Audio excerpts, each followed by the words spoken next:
Comme chaque année, depuis 58 ans, c'est avec le tintement de la cloche à 8h10, heure du drame, que les cérémonies du souvenir ont commencé sur le site du Bois du Casier. 262 tintements de cloche en souvenir des 262 disparus, dont les noms sont à chaque fois énumérés. Romain Paul, Corso Giuseppe. Le triste anniversaire de la catastrophe s'est poursuivi au cimetière de Marcinelle, où diverses délégations ont fleuri le monument aux mineurs. Les couronnes de fleurs ornant le monument sous le regard d'anciens mineurs, de citoyens, mais aussi d'orphelins. Des orphelins de la tragédie qui ont perdu un père, à l'instar de ces deux frères, pour qui cette cérémonie du souvenir est importante.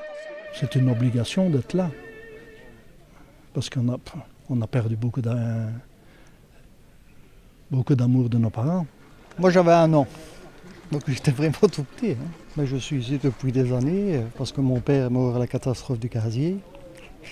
Alors je suis ici avec mon frère tous les ans. Ce souvenir de ceux qui étaient des maris, des frères, des pères, avec ces hommages rendus aujourd'hui. Maman pensait toujours qu'il allait remonter. Et on l'appelait le vieux renard, parce qu'il était conducteur en chef là. Et alors, lui, on l'a seulement remonté que la veille de Noël. On l'a trouvé à 1300 mètres. Mais on a su vraiment que c'était lui parce qu'il avait son calepin. Alors, il avait la montre de mon grand-père qui était machiniste à structure. Donc, on savait vraiment que c'était lui. Car le 8 août 1956, l'incendie gagne rapidement toute la mine suite à un problème d'encagement de wagons qui a dégénéré en catastrophe. C'est la plus grande catastrophe minière de Belgique, 262 morts, asphyxiés dans les premières heures. Ensuite, les corps ont été brûlés ou gorgés d'eau. Et 15 jours après, le fatidique mot « tutti cadaveri », tous morts, tombés.